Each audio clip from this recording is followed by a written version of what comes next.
What is going on, my bubbly boys? Here in a video, and today we're doing a little bit something new for the channel. Today we are doing the top 10 best decks for this format.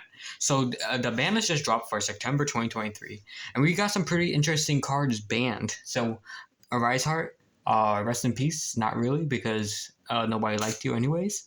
And now we got some more decks playing into the format.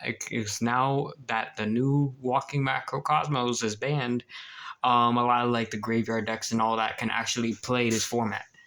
So I analyzed and just figured out what the next top 10 decks of the format are going to be. So before we get started, don't forget to like and subscribe. We're trying to get to 100 subscribers, so please, if you're new to the channel, consider subscribing. That will help me out a lot.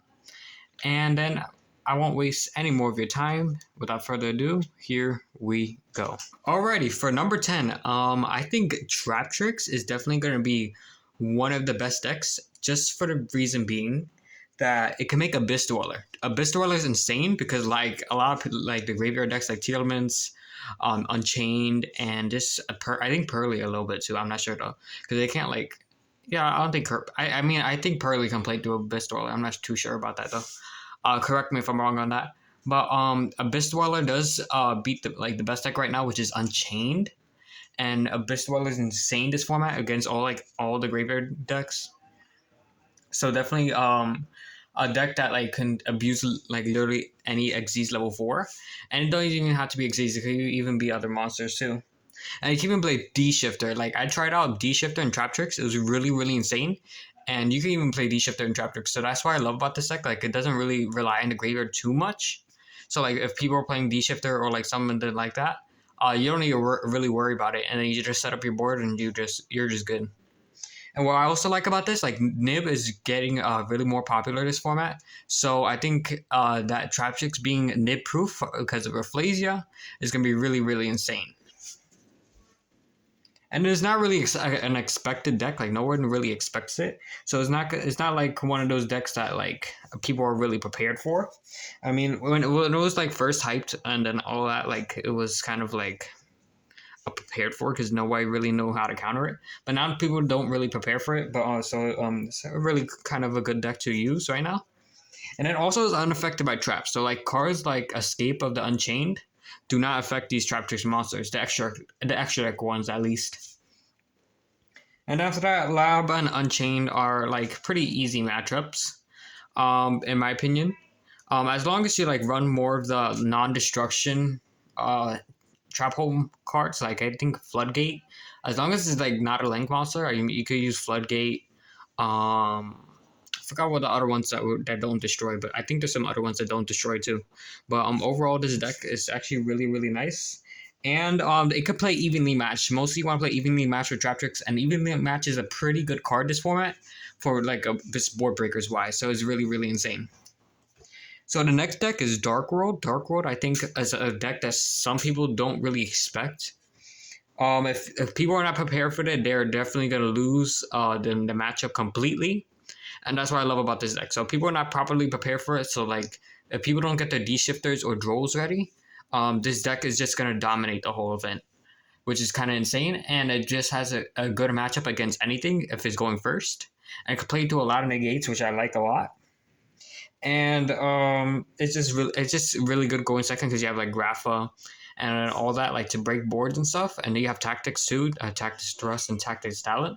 And even if you don't like go first, I mean, let's say if you're going first and you still have the tactics, what you could do, if your opponent, if you put Cerulean on your opponent's side, it's technically their monster being activated. So not only you get to rip like 2 or 4 cards from your hand, but you can also draw 2 off of tactics once you get the tactics, which is really insane. Next, number 8 will be Labrynth. Labrynth being, well, Labrynth, of course. It could play like in this really good in grind game. It could control the board very easily, which I think that's just what if that's what the deck does, that's what it makes it a really good deck. So Labrynth is not bad, and it's a pretty good budget deck too at that. So next, number 7 being Spright, specifically for higher Spright Runic. All right, I'm gonna give you guys some hate for whoever's playing the Runic versions, but it's all right. we're cool. All right. But Sprite Fire Runic, out of all honesty, is actually really good. Now that the Runic engine has its graveyard now, Runic Fountain can use its effect to shuffle back 3 Runic spells and draw 3, which is kind of insane. And plus all the draws that you're going to get off of the Fur Hires, which is really insane. And then after that, you could even use Spright Double Cross, which is a non-destruction removal. I think it returns. No, it's like I think it takes control of monster. I'm not sure, depending on which effect you use. But it's really, really insane. So that's why I think Spright for Hire can actually be really good, and it's like resilient. So you can play so many different versions. You can play like Spright Live Twin, aka the best version of Spright, and then you also have Pure Spright, Spright Melfi, Runic Spright, Runic Live Twin Spright. There's so many different versions. Like your opponent won't know what to really expect or prepare for. So next, number 6 will be Tearlaments. Tearlaments, of course, having its graveyard back, it's going to be one of the best decks again. Having the Shufflers is really, really insane. Shuffling back one of your opponent's important cards in the deck from the graveyard back into the deck. So I think that's pretty awesome. Being that it could shuffle like 3 cards back into the deck, which is kind of insane. So it's just minimizing like your opponent's resources. The Guido and I think Kelbeck, I think it was, milled the top 5 cards of each player's deck, so you could kind of get like a little sneaky peeky of your opponent's deck, which is kind of insane. And overall, is that it's really, really resilient. You can play so many different versions, so like your opponent's not really prepared for it. You could play the Shadow version to summon Window, aka your Toxic. And also, you can play so many different versions. It's just like you even play Lightsworn if you want to, but your opponent won't just really be prepared. But yeah, I think Tearlaments is definitely a good contender for this format. It just depends on how the format shapes up to be. Next, number 5 being Rikka. Rikka already being so good during the Castira format. Being able to tribute your opponent's monsters has never been insane than now. Not only being able to tribute your opponent's Arisar or Shangri-Ira, now that that's banned, you can even tribute your opponent's monsters such as Unchained Solar Rage and DDD Wave High King Caesar. And those being one of the most important cards of Unchained, you can just tribute those off, summon a Rikka monster, and just keep on doing your combos. Rikka is definitely one of the best combo decks to pick up this format, and it's actually really, really budget. So I definitely recommend if you're trying to get into the competitive scene, play Rikka Sonavalon. That's literally the best deck you could play right now. And then also, if you're going against Purrely, just tribute the Noir, and then you're good. And next, for number 4, we're playing Floowandereeze. Floowandereeze is actually not that bad because it could play D-Shifter, and it has an incredibly, and I mean incredibly, good matchup against Unchained. Unchained only affects monsters that have been special summoned, so like Solar Rage and DDD Wave High King Caesar only affect special summon monsters. Floowandereeze only normal summons, so they have a perfect matchup against that. And being that they use D-Shifter too, which is really good against Unchained, is just a perfect matchup for them. And basically any other matchup too is also kind of good, to be honest.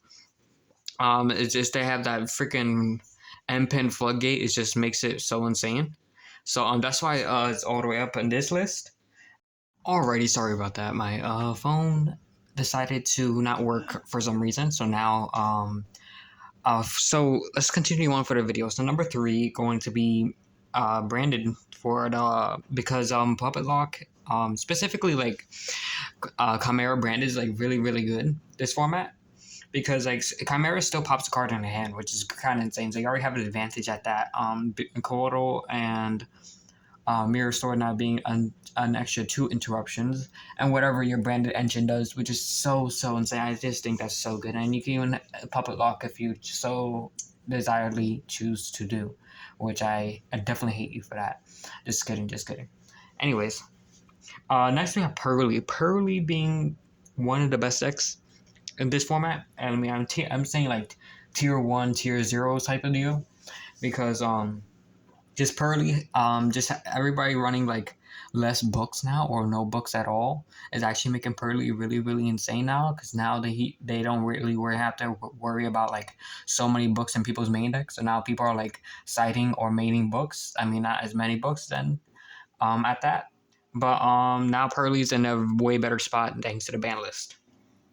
Next, honorable mention, Dragon Link 2 is really, really good. Banlist did nothing to it unless make it less consistent, like don't get the cards they want, but they still make the same boards. They still play Bestials, which Bestials are really, really insane this format, just so you know. And I just think it's a really good deck to play as well. Next, number one, being the best deck right now, this format is definitely Unchained. Unchained being one of the best decks, especially with Live Twin. It's just I just think it's really good to play so many powerful boards, and it's just so resilient and can play through a couple of interruption. I think it's just a really, really good deck overall. So that is it, my bubbly boys. Hope you enjoyed this video. Hope this video was helpful, informative, and I'll see you guys next time. Peace.